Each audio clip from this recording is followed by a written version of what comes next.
Hello. How you doing? Doing good. How you doing?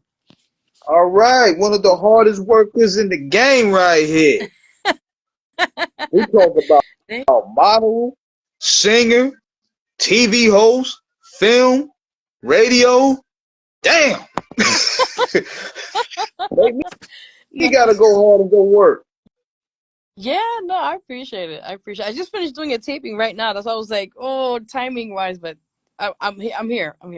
Yeah, yeah, Yeah. yeah. That's right. We doing the live stream off the cuff radio. I'm King Eric, the media assassin, and I have VERO G in the building, one of the hardest working women in this game. I was reading your resume before I got on the air, and I said, "Damn, I need to get on my A game." Thank you. I appreciate it. Thank you. Like I got the best of the world hat on, but now I'm like, "Damn, you doing all this? I'm supposed to be doing." I feel you. I feel you. Thank you. Oh man. But anyways, welcome to the show. How everything going with you tonight?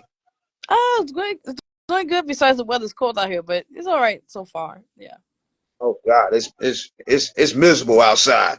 it is. It is. Yeah. It is miserable outside. But here we are. We in the winter. We in the fourth quarter of 2024. Has it lived up to your expectations? And what have you got in store for 2024 in this fourth quarter? Definitely. This year's been interesting. It's been uphill battle with certain things, but it's been good so far. This year I've been able to get some things, some projects out. As you know, the new album is out now. The sixth album is called A Brand New Me, which has been I've been pushing out the heavy out there now. It's available on all digital platforms. Also, I just released a new book. It's called Gone Too Soon, and that talks about going through the loss of having an unborn child or a miscarriage, as they call it, and going through the healing process on that. But it's out available on Amazon, so you guys could get that as well. Prior to that, I got merchandise also from the album of The Brand New Me. So I got right now totes and T-shirts. If you guys interested, just let's make it happen. All right. And yeah, Oh, just man, yeah, thank you.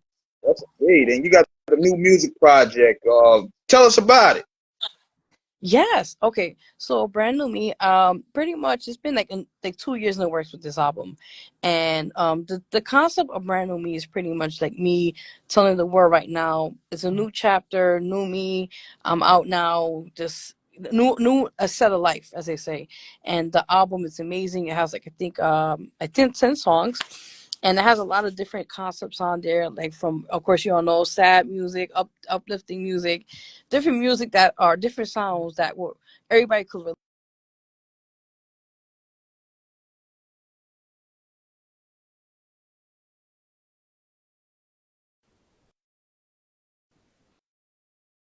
Now, how would this album stand out in comparisons to the other ones that you did? Yes. Okay. So with the other albums, they were like kind of like, as artists, as us artists, every artist have different kind of journeys in their past in the music industry or music career. And for mine, I think each album kind of resonates who I am for each journey I went encountered with. So with this particular album, I feel like all the other projects are great, but I think this one really sets the stone of who Vero G is, how long she has come through, what all their situations have encountered, and I think this is like the stepping stone now, more greatness to come for Vero G. And how has your base received it so far from what you've seen about it? Um, I got from the feedback I got from people, and I just seen the results from it so far. It's been amazing. People have just been giving me the positive feedback. They're loving the vibe to the album. They're loving the concept. They're loving the songs. They've been sharing it, promoting it. The streams are looking good, and I'm just honored to put out great content for you guys. And it was like two years in the works. So I said I want people to know this is the way to lead 2024, entering 2025. Now, putting that work and putting that out and that album work in though, right? Did the pandemic play a role in the process too? Because a lot of stuff got shut down when that happened. Yes, I remember that. No, no, it's mine. Sorry for that. No. So, okay. So when COVID happened, actually, I did release an album called Victory, and that during that time I was able to write more.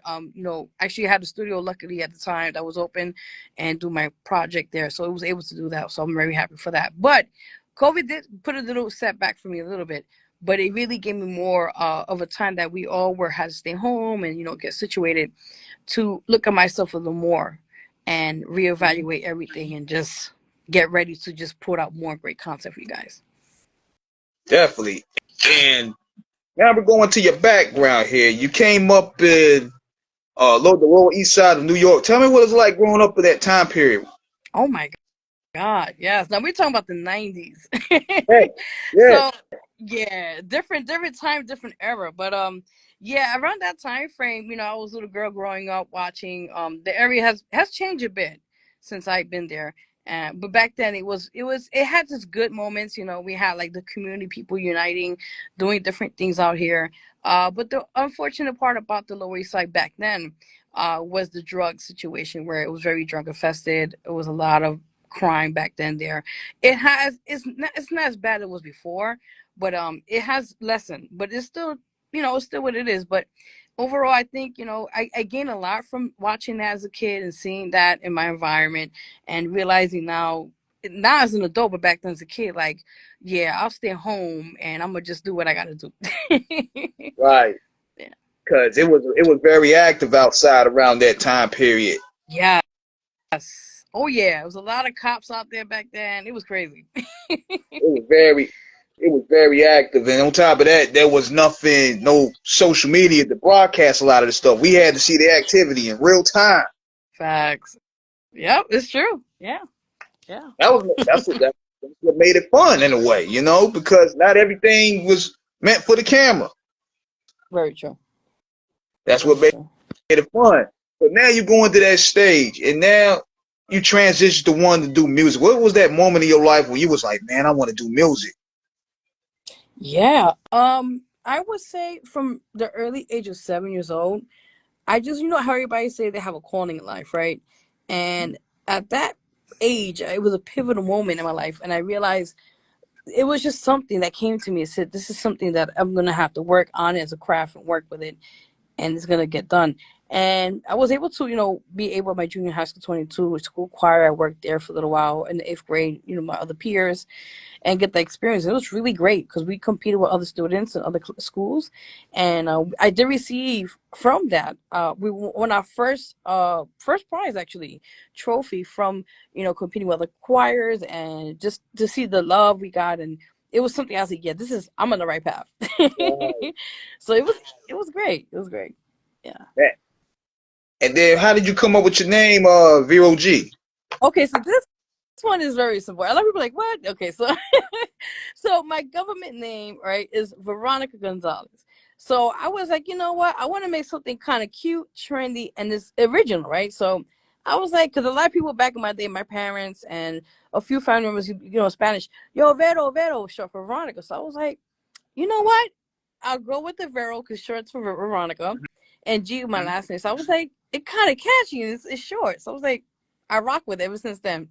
Right, right. So now you find your stage, you got your stage name, you developed a new form of craftsmanship, and you trying to go to another level with it. What was your first ever stage show like? Oh my goodness.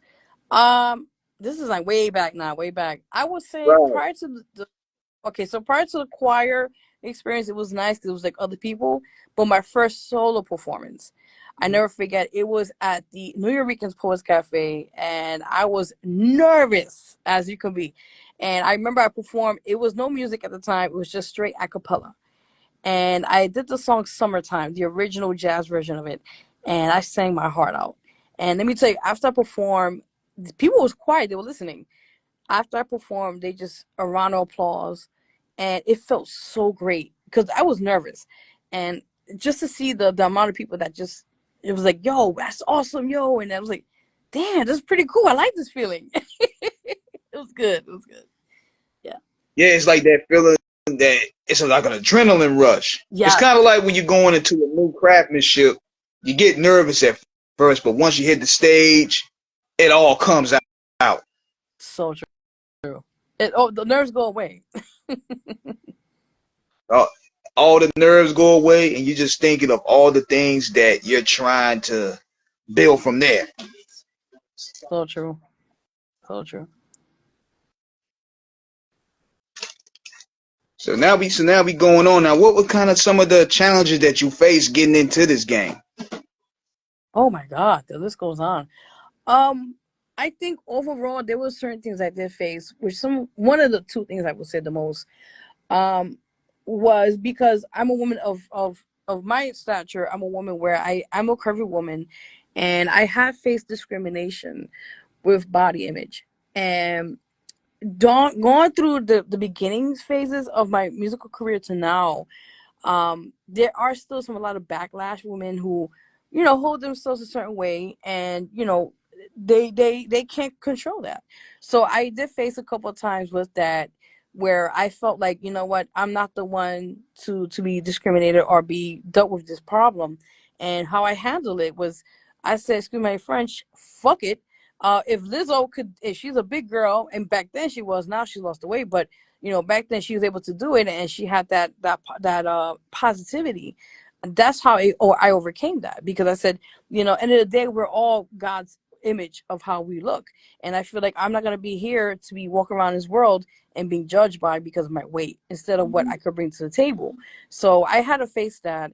Another situation I faced during my musical career, situation, was that a lot of times people would like overlook you, or felt like, basically like the underdog. I was the underdog in the industry, right? And at that time, that's why I decided to do my own platforms. I said, excuse my French, fuck this shit. They're not gonna give me opportunities. They're not gonna book me for whatever reasons. No problem. I'm gonna open my own platforms and help people out there, just like myself. Yeah. What were some of the challenges doing this thing independently? Yes. I would say it's the funding. The funding was the biggest issue, because a lot of times you would have to dish out your own money, invest into venues, addition to supporting your employees, people that work for you, just to get the show going. And it was a lot of that. More than anything was the financial burden behind it. Yeah, that's people don't understand. When you doing an independent operation, you're doing the back end and the front end, So true. So true. Yeah. Yeah. and then keeping people happy and then moving. You're going against corporations. You're going against corporations. You're going against the changing of the market. It's so many challenges. It is. It is. It's a lot. I learned a lot from all this. And I just realized, you just got to make the best of a situation. That's it. So yeah, so now you're going in, you're overcoming all of those mental challenges, because everything this is mental challenge, and now you get into the other challenge, which is the music business. Mm, See, people don't understand that it's easy to create the art, but the paperwork, the lawyers, the copyright, all that stuff come into play too. Now you have to independently go up there yourself and do it yourself, because you don't even true. trust the lawyers. No, because they'll try to like come up with the bullshit. You're like, no, not today. Not today. Yeah, it's Exactly. a lot. It's a lot. Definitely. So people don't understand. So you transition, and how do you make that transition to film too? That's what I'm curious about. Yes. Okay, so prior to, being an artist and a business person, I prior to that, my thing, I love performing arts. I always, even in high school, where I was able to do a few plays I was in, do behind the scenes, help out people in the plays, and work out what wardrobe wardrobe, what do you call that stuff, costume stuff, whatever. And I just felt like acting was always,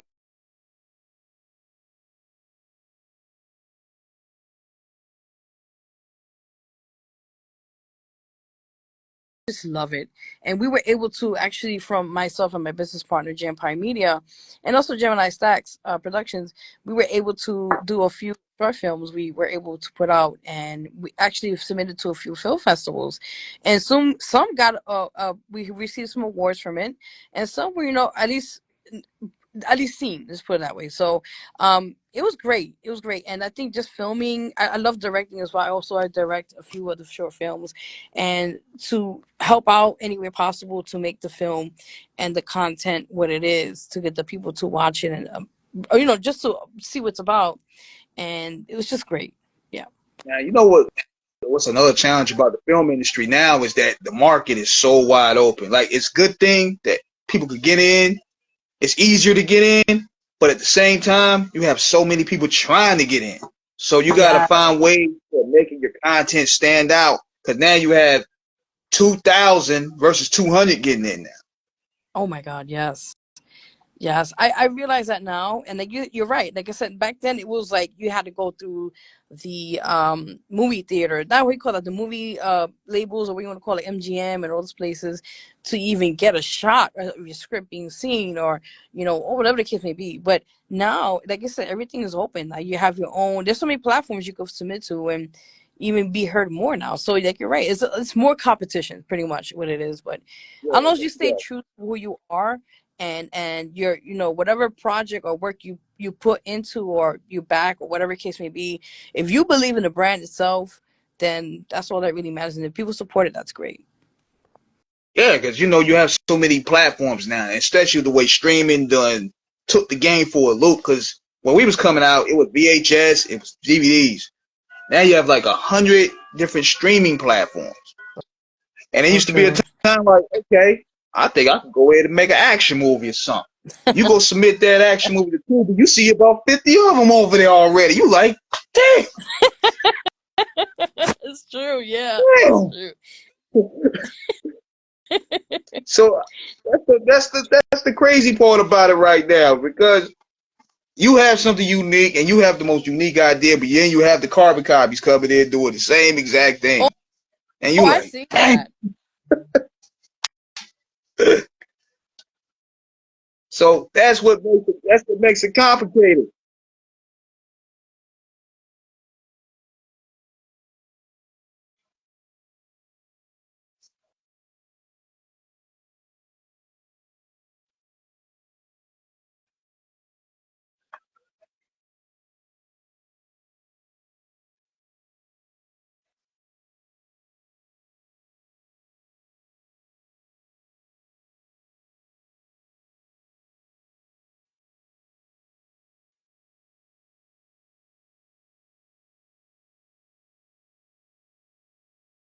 Yeah. Yeah, Oh yeah, that's but when you know that's when you know your brand and marketing is hitting right now. You have carbon copies. facts, When you start exactly. having carbon copies, people start copying your logo and even going forward reusing your content and not and not compensating you. You know you got something good. No, it's true, and they don't realize if they steal anything of mine, it's copywritten. They're gonna get a nice lawsuit. So I hope and pray they got a good attorney for their ass. Yeah, they gonna get that they gonna get that copyright strike. Oh That yeah, don't it's a dub right there. facts all the way. It's a dub right there. Facts, exactly. Yeah. But So you know what's wild is that you still pursuing a music genre that is considered not as popular now, which is R&B and soul music. yes, Because hip hop, I think hip hop and country are probably the two most dominant forms of music today. How were you able to stay in your lane and continue doing what you doing in a high velocity? Because it's easy to sit back and be like, you know what, giving this up, man. This ain't hot no more. I'm turning it yeah. in. What keeps you motivated? I appreciate you saying that. Thank you, thank you. I think overall, okay, thank you. I think overall from that, what you just mentioned is so right. I think pretty much it is a loss sometimes, if you could say that, with the R&B category, or the art, like you mentioned, that our genre. But I think overall, as long as you stay true and genuine to what you do as an artist, and if people support it, I think it still would be longevity. I think overall it will be longevity of it all. If people do still support it. I mean, like I said, R&B has kind of died down a bit. But for example, we see Coco Jones. She's amazing as an R&B artist. We see Trey Songz, even though he hasn't come out with anything in a while, but he's still a great R&B artist. So I mean, R&B is still there, but it's not as proficient, like you said, like it's out there. But I think we could bring it back. We could do that. You know. Yeah.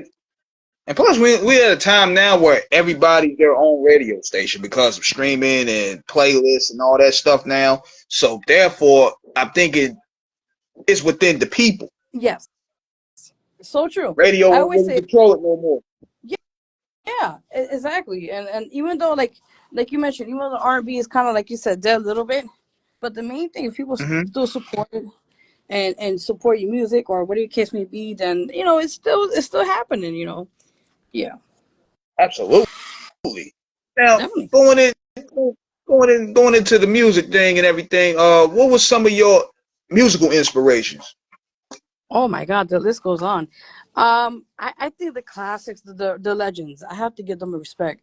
Of course, Whitney Houston, Mariah Carey, Alicia Keys is one of the one. I think Aretha Franklin, hands down. She's the legend overall for R&B and even back then she set the trend. You know, at that time, Oh, and I respect for all of them in their own ways. You know how they bring to the industry, so their own kind of style to things. absolutely. And because it's very important to study history and to study the great ones because that pushes the genre forward. Oh, so true. So true about that. Yeah. Yeah. That's why I say a lot of artists, they don't really like, not for all of them, but for the most part, like they have to like appreciate those who made or paved the way because they have to fight the battle of the industry. They had to go through so much. Um,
all right, hold on. Hello. Yeah, yeah. Hey, You I'm know back.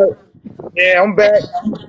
Okay, okay, cool, cool. Because I was out in the building. It was, yeah. I don't know. It's the weird Wi-Fi. I don't know what's going on. I'm here. Wi-Fi acting up. You know how it be, yeah. I think it was where you was at. Yeah, it was something like that. But we're here. We're here. I was like, we gonna hold it on for a little bit, but we was talking about keeping your fans engaged and keeping that consistent fan base happy, which is very Yes, important. definitely. But A lot of artists. those are the people Oh, sorry. everybody can be there, the good, bad, and ugly. That's so true. And a lot of times, that's what I'm saying. Like they have to help. You know, these artists is out there. Good night. A lot of these artists out here, like no, they don't really do that. They get to the top of the game, and then they forget the people that put them there, and then it sucks. It's unfortunate because we got to get some of our sad music from them before they get their head together. So Yeah. true. Yeah, Yeah. true. So now we going.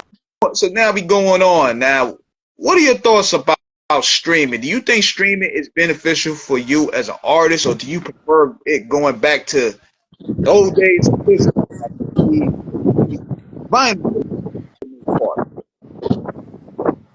Um, I'm an old school person. Like streaming is good because that's when you get to see people like supporting your songs or albums or whatever you're putting up.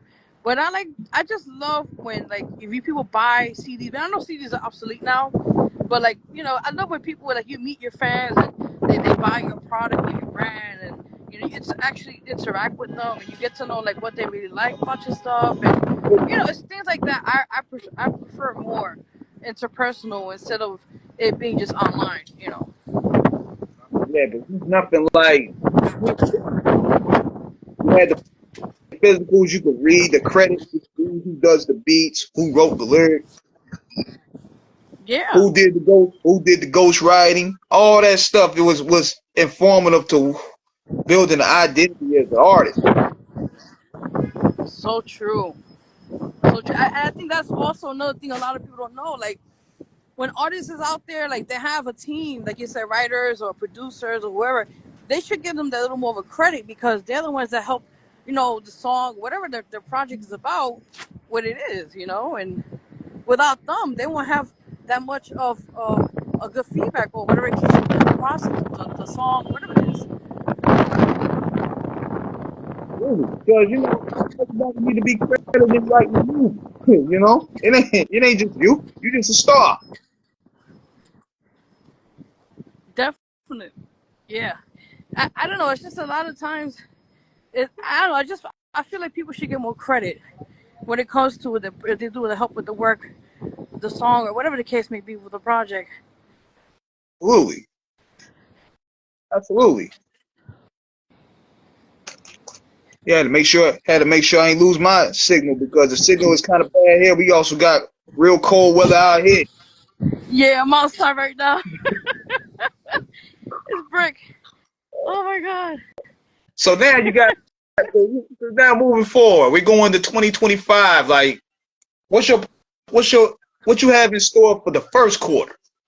Oh man, I'm ready. All right, for 2025, I actually gonna y'all got exclusive here on the show right now. Um, I'm actually going to the studio next week to do a single for next year. I think it'll be out by January 1st, the first day of the new year. And it's a song dedicated to my mom who passed away this year in May. And I felt like this is a great way to honor her and put a song out, about, her loss and how it impacted my life a bit. So that's coming out next year. Also, the Energy album, the fifth EP album, will be officially out. And I'm working on my seventh album called My Anxiety. So I'm working on a couple of projects right now. And another book I'm working on next year as well. And I'm working on another film, a short film with my management. He's over here. Hey, say hi, say hi. Hey, what's good? How you doing? My management here, Jay Come Carmen. Baby mom's favorite DJ. Official New York City Council candidate for 2025, Jason Morello. Uh, already know, def- man. definitely, man. Seeing y'all, So seeing yeah, y'all, seeing y'all in the pit, seeing y'all putting in that work, man. So, we about to pop, cause I know you got things you gotta do. We about to go over y'all wrap this up a little bit. I'm gonna definitely get at you because I'm making a okay. transition. I'm making a transition myself. We're gonna start doing more live stream. I might need you for the intro one day. Okay, you let me know. Yeah, Yeah, definitely. I got a quick plan. So I'm trying to make this intro the flyest thing out. We're trying to blow all the competition out the water. Oh, that's awesome. Okay. Yeah, we're gonna start doing more like live stream because usually we do our shows. We do our shows through the phone, we record our interviews, but we're gonna start also making the live transition. So I'm getting that intro together. I need everything needs an intro. Everything needs a trailer. Oh, that's official. Okay, So I'm definitely. coming up. I'm cooking up something real simple on the lab. Oh shoot, sounds good. Sounds good. I'm ready for that one. So I'm gonna definitely hit you up later on, if not tomorrow, about that, and we're gonna go from there. Oh, okay, I'm down. I'm excited. Right. I'm putting that out there for the audiences too. Now, last question. Do you have any shout outs you want to give out or anywhere you can plug your streaming platforms and all that stuff where people can find you? Yes, definitely. All right, so you guys, just real quick shout outs, of course. Shout out to the man who just ran out, said hi real quickly. Jam Prime Media. Shout out to all the amazing fans, supporters, yourself, everyone out there who's been just rocking with me for a while. Also, you know, my song, the album, A Brand New Me is out now, guys. It's on all digital platforms.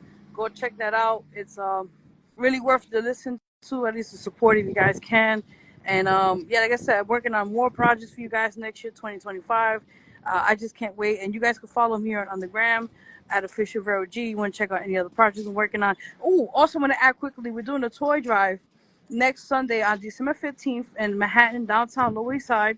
If you guys want to help out, donate, or you want to bring a toy, it's free entry. You're more than welcome to come and support, help us out. And this is for the kids in the community and families. And this is the second annual we're doing it. So we want to make sure the kids, you know, feel great at home and be appreciative and just know that people do care genuinely. Most definitely. I definitely appreciate you taking the time to join us. Yeah, awesome. We had a little Anytime. technical difficulty. We had the technical difficulties workable. Damn it, we made it work. We got it done. We got it Got done. it done. We got it done already, man. So yeah, I'm gonna definitely check it out. I'm gonna be staying in tune with you. We definitely got a lot of work we're gonna be putting in. So letting everybody know that's tuned in. We're gonna have this interview on the YouTube channel. It's gonna be on other streaming platforms. So let's get it. 2025. You already know. I'm ready. All right.